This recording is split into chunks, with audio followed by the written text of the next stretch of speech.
तो पहले क्रिकेट की बात करते हैं। मैच तो हो रहे हैं लेकिन रिजल्ट नहीं बदल रहा लीना। रिजल्ट वही है जो पहले भी था। और ये बड़ी मायूसी की बात है ज़ुहैब, आप हंस रहे हैं।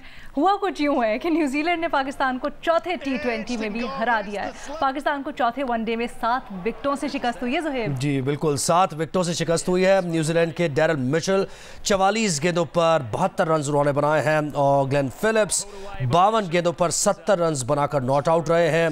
पाकिस्तान के बैटर्स बड़ा स्कोर करने में नाकाम रहे और बॉलर्स 3 विकेट जल्द गिराने के बाद मजीद विकेटें ना ले सके। कुछ कैचेस भी ड्रॉप हुए।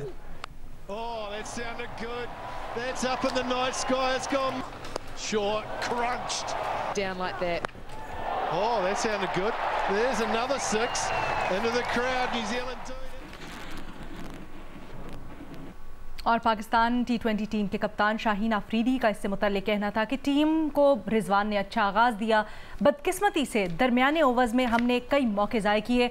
उन्होंने कहा कि मैंने पहले विकेटें लेने की कोशिश की, मेरे ख्याल से इस पिच पर 170 स्कोर होता तो अच्छा होता, फाइटिंग स्कोर होता। अगर हम कैचेस ले लेते तो मैच हम जीत सकते थे। बुलेटिन के सिलसिले को आगे बढ़ाते हैं। आपको बताएं, पाक ईरान कशीदगी पर कौमी सलामती कमेटी का इजलास कुछ देर में निगरां वज़ीर आज़म अनवारुल हक काकड़ की ज़ेर सदारत होगा। इजलास में आर्मी चीफ समेत तीनों मुसल्लह अफवाज के सरबराह और कमेटी के दीगर अरकान शरीक होंगे। पाक ईरान कशीदगी पर ब्रीफिंग और अमन अमान की सूरत हाल पर अहम फैसले मुतवक्के हैं। गुज़श्ता रोज़ ISPR ने ईरान में पाकिस्तान की जवाबी कार्रवाई की तस्दीक करते हुए कहा था कि सीस्तान में जवाबी फौजी कार्रवाई में मुतअद्दिद दहशतगर्द मारे गए हैं। बलोचिस्तान लिबरेशन आर्मी और बलोचिस्तान लिबरेशन फ्रंट की पनागाहों को कामयाबी से निशाना बनाया गया है। तर्जुमान दफ्तर खारजा के मुताबिक हमले रियासत ईरान या ईरानी फौज के खिलाफ नहीं, हदफ सरमचार दहशतगर्द थे जो ईरान में छुपे हुए पाकिस्तानी शहरी हैं। इस अहम खबर से मुतालिक आपको आगाह कर रहे हैं। अब से कुछ देर बाद ये अहम इजलास होगा जिसकी सदारत करेंगे निगरां वज़ीर आज़म अनवारुल हक काकड़ और आर्मी चीफ और दीगर जो अस्करी क़यादत है इसमें शरीक होगी। के जलसे से मरियम नवाज खिताब करेंगी, पीपल्स पार्टी के जलसे से बिलावल भुट्टो ज़रदारी खिताब करेंगे। बिलावल तो स्टेज पर भी पहुँच चुके हैं और मनाजिर आप अपनी TV स्क्रीन पर देख रहे हैं। अब देखते हैं जब इंतखाबी जलसे में दोनों तकरीर होती हैं तो फिर क्या ऐलान किया जाता है, मैसेज होता है जनूबी पंजाब के लिए। और इसी सिलसिले में आपको बताएं कि लाहौर की इंसदादे दहशतगर्दी अदालत ने सानेहा 9 मई के केस में PTI रहनुमा यास्मीन राशिद और एजाज चौधरी की जुडिशल रिमांड में 27 जनवरी तक तौसी कर दी। कमरा अदालत में गुफ्तगू करते हुए यास्मीन राशिद ने कहा कि नवाज शरीफ जेल में कैद 73 साल की औरत से डर कर बैठे हैं। बाहर निकलूंगी तो बताऊंगी, 8 महीने से खामोश हूं, अब खामोश नहीं रहूंगी। इस उम्र में भी ऐसा इलेक्शन लड़ेंगी कि लोगों को लग पता जाएगा। इंसदादे दहशतगर्दी अदालत पेशी के बाद गुफ्तगू में PTI रहनुमा यास्मीन राशिद ने कहा कि ये कुछ भी कर लें, तहरीक इंसाफ जीतेगी और वापस आएगी।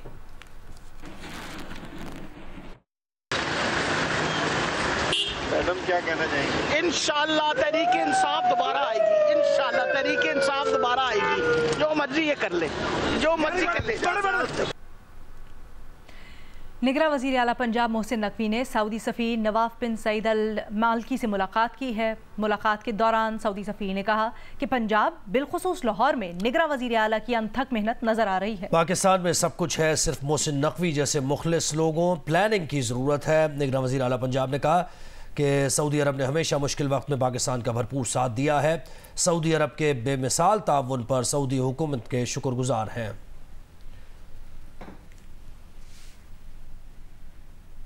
नियर कराची मुर्तज़ा वहाब कराची में गुफ्तगू कर रहे हैं। वो हमारे सामने नहीं करनी चाहिए। ये तो अपने बुग़्ज़ में इतने फंस चुके हैं कि मुझ जैसे कराची वाले को, जो इसी कराची शहर में पैदा हुआ पला बड़ा, सब कुछ इस शहर में किया, आज इज्जत अगर मिली है इस शहर की वजह से मिली है, उस तक को कह दिया कि कराची तुम्हारी औताक नहीं है, वो कराची तुम्हारे वालिद साहब का नहीं है, कराची मेरे वालिद साहब का भी नहीं है, कराची इन कराची वालों का है। और इंशाअल्लाह जिस तरीके से कराची की एक एक गली मोहल्ले को ओन किया जा रहा है, कराची के एक एक गली मोहल्ले में काम किया जा रहा है, इंशाअल्लाह आप देखेंगे ये तरक्की और खिदमत का सिलसिला इसी तरीके से जारी रहेगा। ये बता दें कि सरकारी इंफ्रास्ट्रक्चर पे जो सियासी झंडे, बैनर और पम्पलेट हाईकोर्ट जो लगे हुए, इस हाईकोर्ट की जानिब से कल अहकाम आए कि उनको उतार दिया जाए। कमिश्नर आपके चीफ इंजीनियर ने पत्र लिखा कमिश्नर कराची को, तो केएमसी इतनी बेबस क्यों है कि अपने इंफ्रास्ट्रक्चर से ये सियासी लोगों के झंडे क्यों नहीं उतार रहे? उसमें सबसे ज्यादा झंडे और तस्वीरें हाफिज नईम साहब की लगी हुई है। अब मैं कहता हूँ अदालत को बड़ा आसान काम करना चाहिए था, नईम साहब को बुला लेते। मैं तो आज ये बरमला कहता हूँ इनका ऑडिट होना चाहिए। भाई पैसे कहाँ से आ रहे हैं? देखिए मैं इधर आए हुए 35 करोड़ रुपए का प्रोजेक्ट है। हम तो चोर हैं, डाकू हैं, करप्ट हैं। कोई एक तस्वीर में ही नजर आ रही है आपको? कोई एक झंडा नजर आ रहा है आपको? तो यार झंडों से सियासत नहीं होती, खिदमत नहीं होती। हमारी मौजूदगी उस खिदमत का, उस सियासत का सबूत है। हमारे नुमाइंदे यहाँ पर मौजूद है। ये दिल मोहम्मद साहब जनरल सेक्रेटरी है सेंट्रल के, हमारी सिटी काउंसिल के रुकन है, ये मौजूद है यहाँ पे।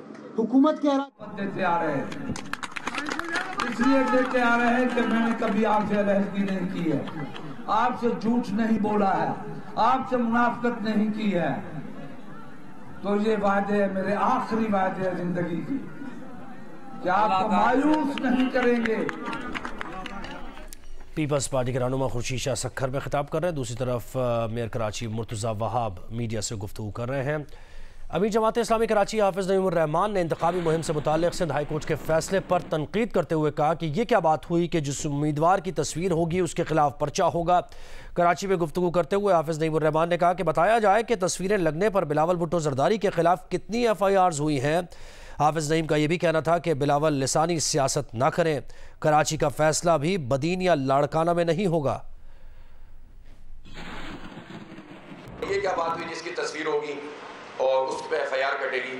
तो जो बिलावल की इतनी तस्वीरें लगी हुई हैं, तो कितनी FIR ने बिलावल साहब के खिलाफ कटी हैं, जरा बताएं पहले। तो इसलिए अदालतों को भी फैसले देते हुए सोचना चाहिए और ये देखना चाहिए कि अदालतें खुद अपना मजाक भी ना उड़वाएं। और अदालतों यानी अदालत कह देते हैं जनाब, ऐसा लगता है कि शहर जंगल बना हुआ है, तो अदालतों में जाकर तो लोगों को जंगल का कानून भी समझ में आ जाता है। बिलावल फिर से लिसानी बुनियादों के ऊपर तकरीरें कर रहे हैं बदीन में जाकर, मुख्तलिफ जगहों पे जाकर, और ये फरमा रहे हैं कि अब बदीन के फैसले कराची के बाबू नहीं करेंगे। तो फिर हम भी ये कहना चाहते हैं कि कराची के फैसले सिंध के वडेरे और जागीरदार नहीं करेंगे। अपना वडेरा शाही तसल्लुत अपने देहात से अब ये शहरों की तरफ ले आए हैं और उनके जो पार्टनर हैं वो MQM है, और इस MQM ने कराची को इन वडेरों के हाथों 35 साल तक बेचा है और अब भी इसकी वो प्लान कर रहे हैं कि मिल बांट के खा लें। तो बिलावल साहब, अब कराची के फैसले आप बदीन से नहीं करेंगे, आप लाड़काना से नहीं करेंगे।